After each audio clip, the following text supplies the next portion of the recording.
Good afternoon.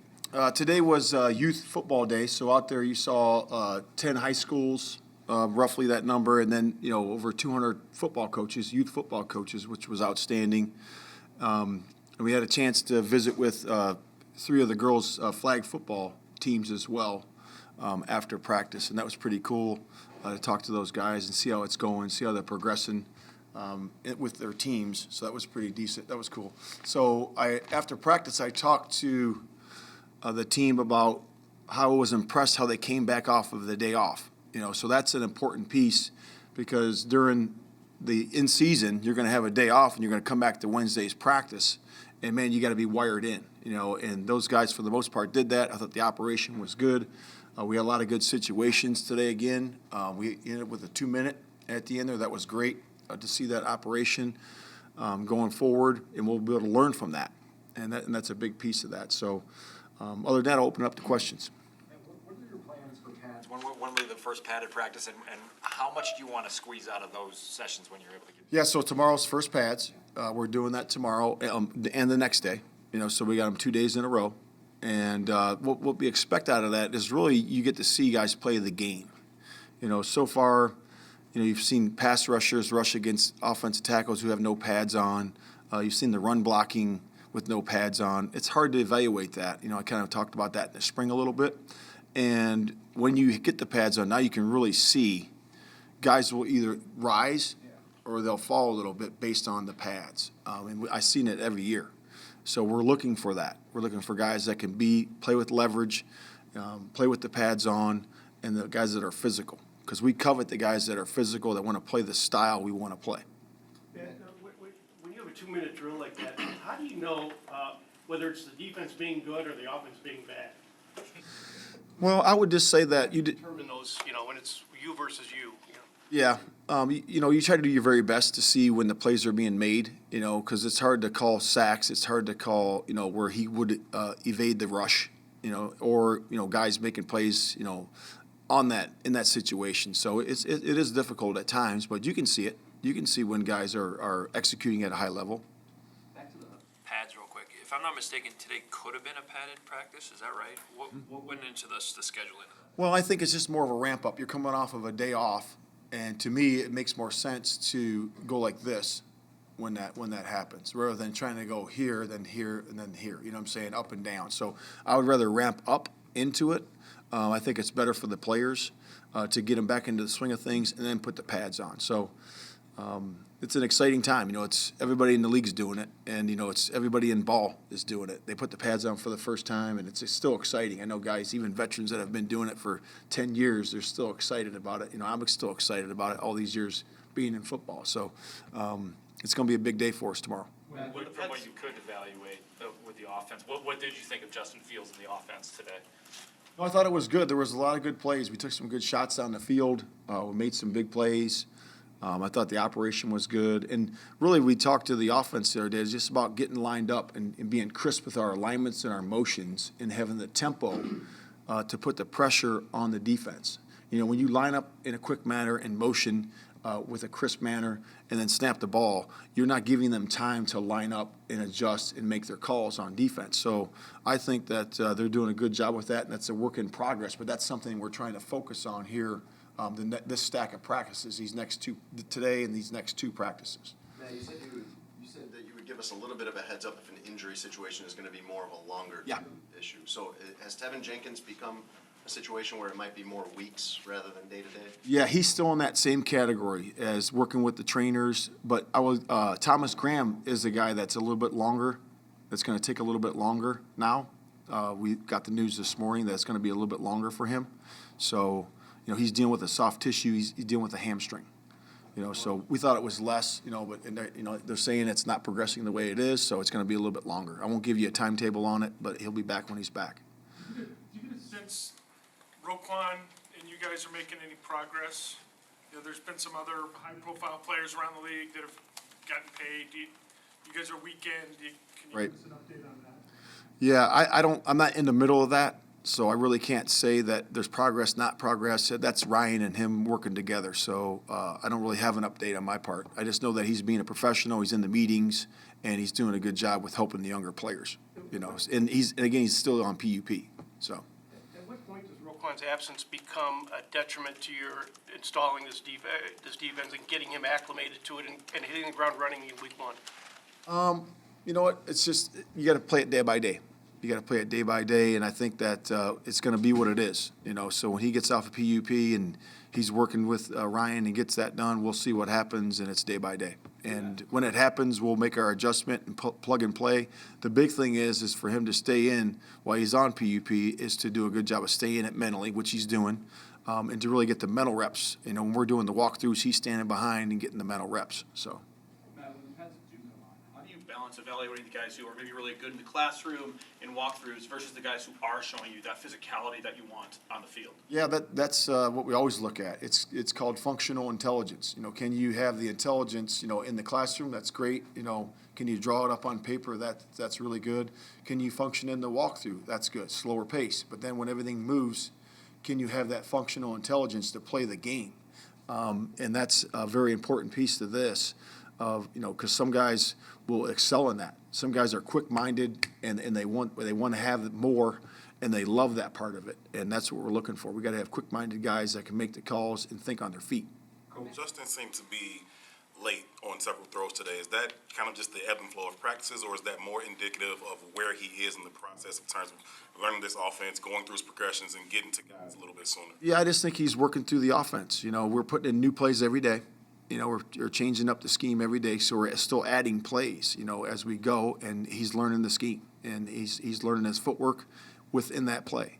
And when he has his footwork right, ball's good, looks great, and that's what he's continuing to do. So. I know it's hard to evaluate. You talk about the pass rush, and until pads are on, it's difficult to evaluate, but Al-Qadin looked like he was having a pretty good day, especially in that 2-minute drill. Like, knowing with your experience with him, what makes him so effective off the edge as a pass rusher? Yeah, so defensive linemen, the one thing you'll ask offensive linemen, say, hey, what do I dislike most about defensive linemen? Obviously, the talent factors is the big one. And the second one is a guy who goes hard every play.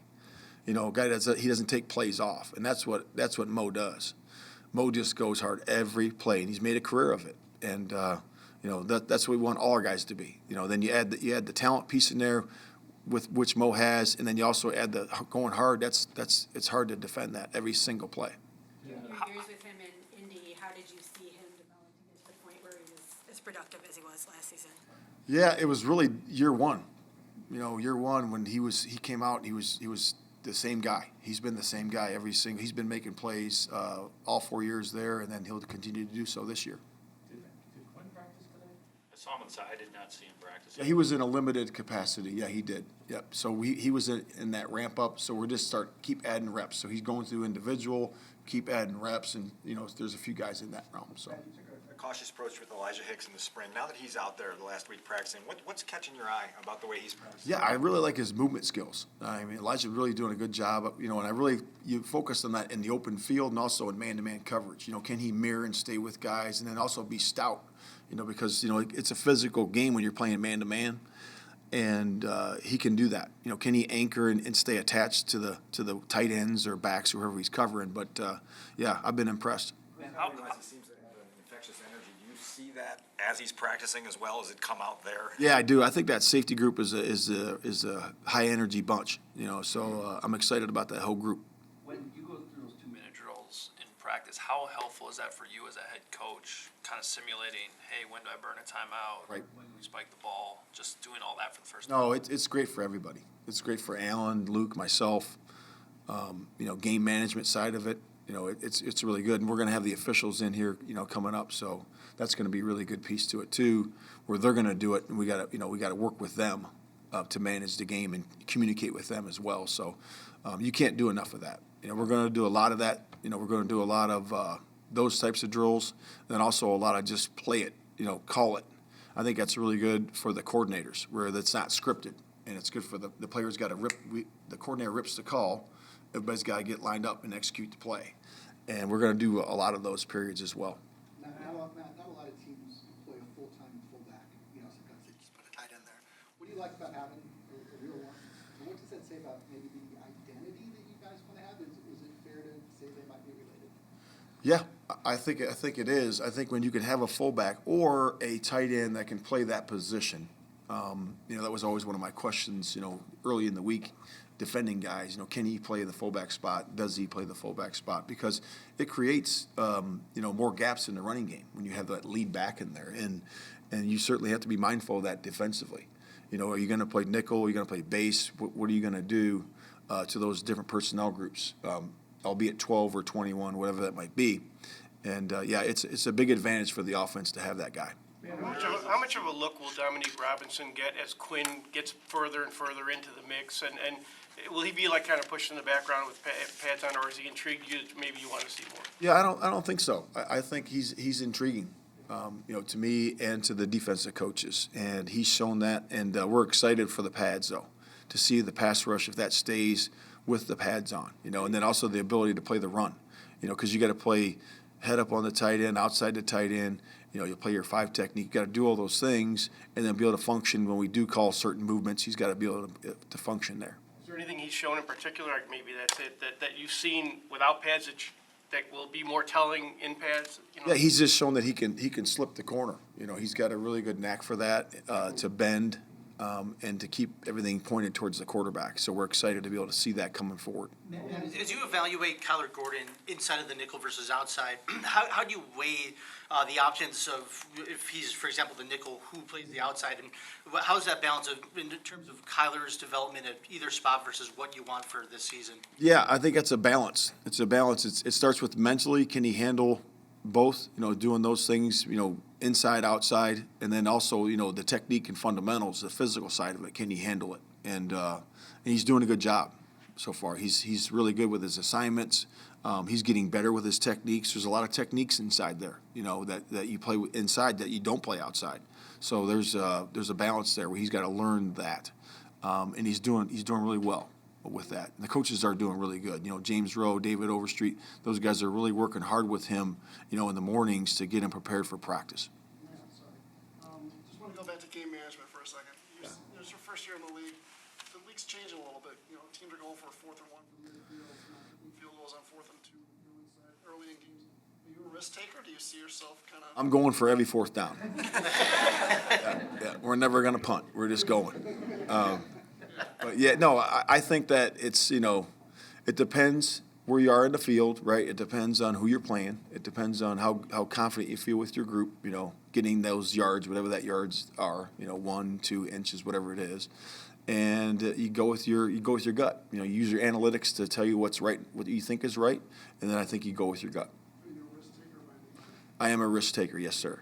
Yeah. Now, what are Questions about Kerry Blasting game in terms of his versatility, and how rare is it to have a fullback that can go down the field and make a catch like he did today? No, that's great. I mean, to be able to stretch the field with a fullback, so when you get into 21, you move him around, and he's a viable option in the passing game, deep.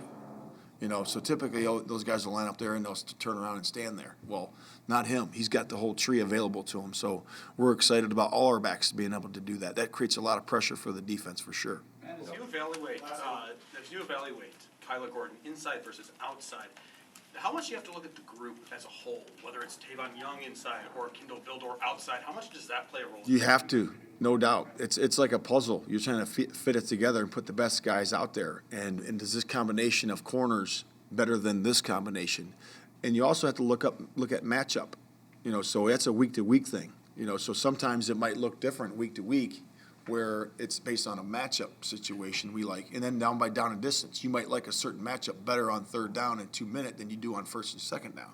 So that's all encompassing. Thanks, Pat.